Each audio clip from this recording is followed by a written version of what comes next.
kasih, di sini saya akan menjelaskan tentang teori perkembangan menurut Brunner. Brunner dalam bukunya Toward, Theory of Instruction mengungkapkan bahwa anak-anak belajar dari konkret ke abstrak melalui 3 tahap, yaitu enaktif, ikonik, dan simbolik. Pada tahap enaktif, anak berinteraksi dengan objek berupa benda-benda, orang, dan kejadian. Dari interaksi tersebut, anak belajar nama dan merekam ciri, benda, dan kejadian. Itulah sebabnya anak usia 2-3 tahun, anak banyak bertanya, apa itu? Ketika mengajak anak berpergian.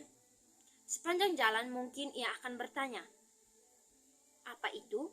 Pertanyaan apa itu sangat penting untuk mengenal nama benda-benda, sehingga anak mulai menghubungkan antara benda dan simbol, yaitu nama bendanya. Misalnya, pada saat kecil, anak berinteraksi dengan ayahnya. Ibunya selalu bilang, "Papa," saat menunjukkan ayahnya.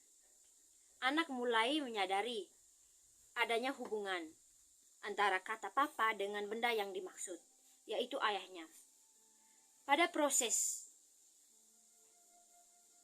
isonik, anak mulai belajar mengembangkan simbol dengan benda.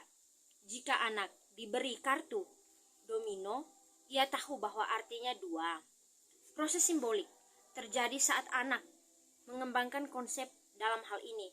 Papa adalah konsep yang artinya ayahnya. Dengan proses yang sama, anak belajar tentang berbagai benda seperti gelas.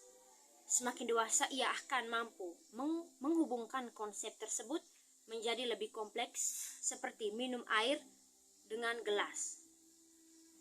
Pada tahap simbolik, anak mulai belajar berpikir abstrak. Ketika anak berusia 4-5 tahun, pertanyaannya apa itu? Akan berubah menjadi kenapa atau mengapa. Ia mulai mengembangkan arti atau makna dari suatu kejadian ketika ia menonton televisi dengan anak seusianya itu. Mungkin banyak waktu ketika yang tersisa untuk menjawab pertanyaan anak. Kenapa dan mengapa?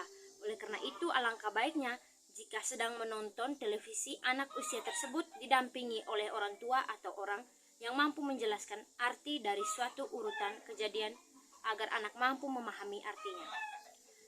Angka adalah simbol suatu bilangan.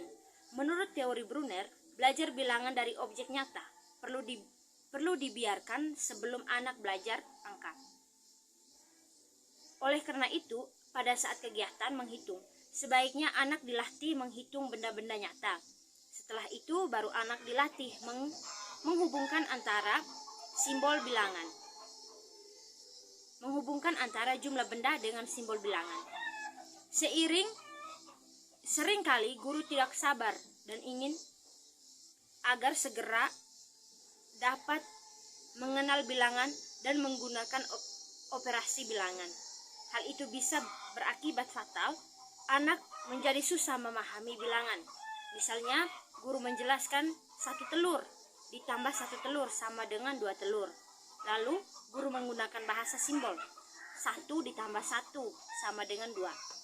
Akan tetapi, karena anak belum mengenal bahasa simbol yaitu bilangan, maka 1 ditambah 1 sama dengan 11. Sekian video dari saya, terima kasih.